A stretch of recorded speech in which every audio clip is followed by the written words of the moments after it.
Combattants de l'indépendance, aujourd'hui victorieux, je vous salue au nom du gouvernement congolais.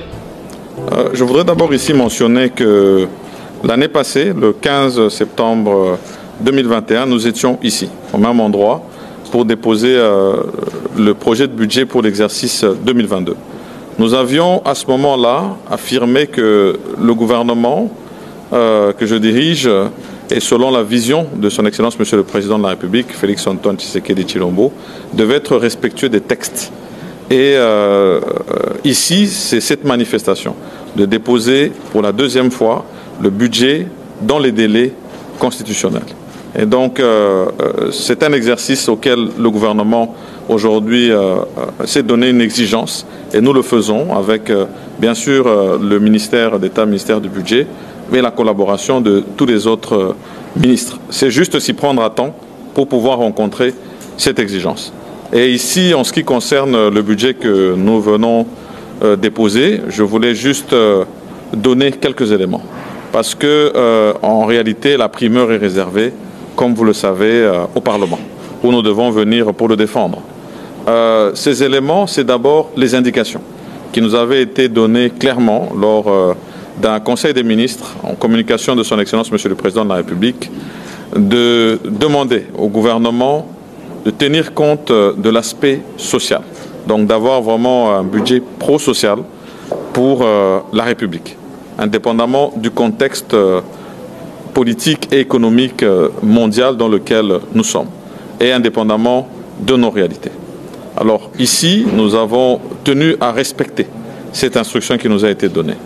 Instruction d'aller d'abord sur l'accroissement du budget. Parce que, comme vous le savez, nous nous sommes inscrits dans les missions qui nous avaient été données et nous avions déjà compris qu'il fallait absolument aller dans des réformes qui devaient nous permettre d'avoir les moyens de notre politique. Donc, depuis que nous sommes là, nous avons effectué un travail avec toutes les instances de contrôle qui existent pour pouvoir canaliser les recettes de l'État et permettre qu'elles puissent augmenter. Et ici, je suis, je vais dire, peut-être pas totalement satisfait, parce que les demandes restent toujours grandes, mais quand même satisfait de voir que jusque-là, nous sommes sans cesse en accroissement du budget. Nous avions déposé un budget de près de 22 milliards de dollars pour l'exercice 2022. Cette fois-ci, nous déposons un budget qui atteint 29 milliards 520 millions de francs congolais, ce qui serait peut-être un équivalent de 14,6 milliards de dollars, une augmentation de 32%. Et donc, ça, c'est un effort à faire.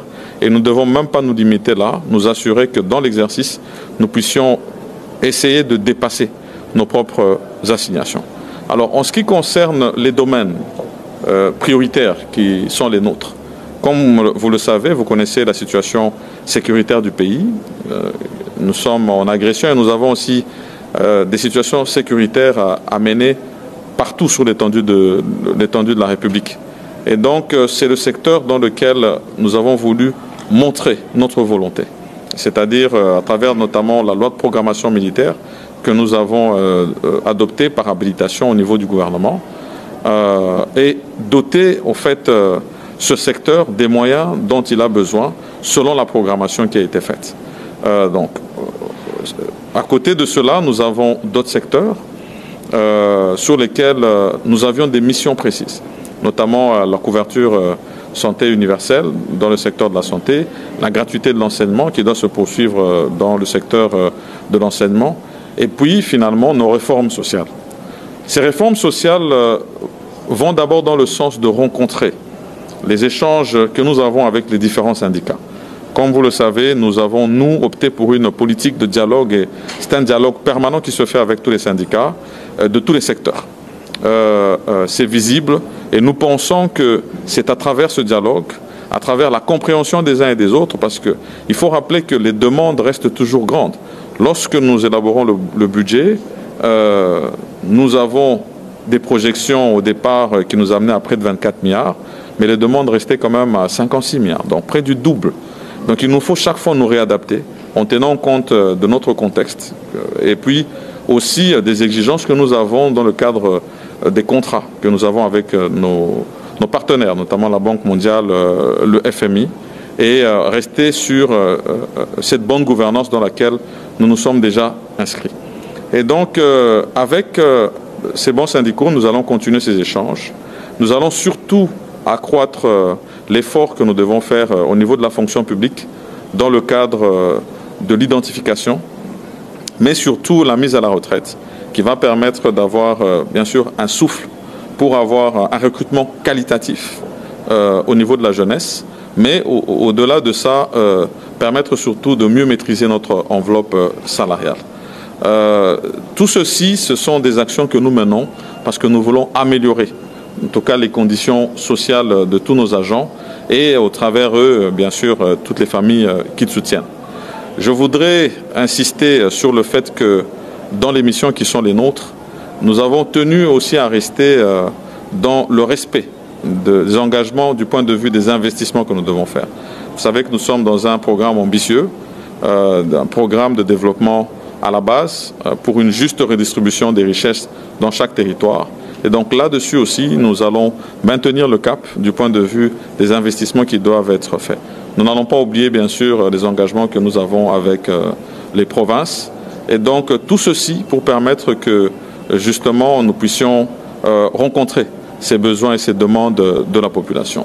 Besoins qui doivent aussi se manifester dans notre propre production. Aujourd'hui, le contexte mondial, surtout avec la guerre russo-ukrainienne, nous a démontré que nous avons besoin d'augmenter, d'accroître notre propre production locale et de diversifier notre économie. Au-delà de ça, de permettre au fait qu'il y ait des échanges au niveau du pays, de toutes ces denrées, de toute cette richesse au niveau agricole que nous avons. Donc là aussi est une priorité des priorités. Et donc pour tous ces budgets-là, des accroissements précis ont été faits. Nous donnerons les chiffres, bien sûr, tout cela sortira bientôt et puis nous allons, comme je l'ai dit, réserver cette primeur à l'Assemblée nationale lorsque nous viendrons présenter le projet du budget. Mais ici, nous avons tenu à rester dans la ligne droite de la vision de son Excellence, Monsieur le Président de la République, qui a vraiment à cœur le social des Congolais. Je vous remercie. Merci. Merci.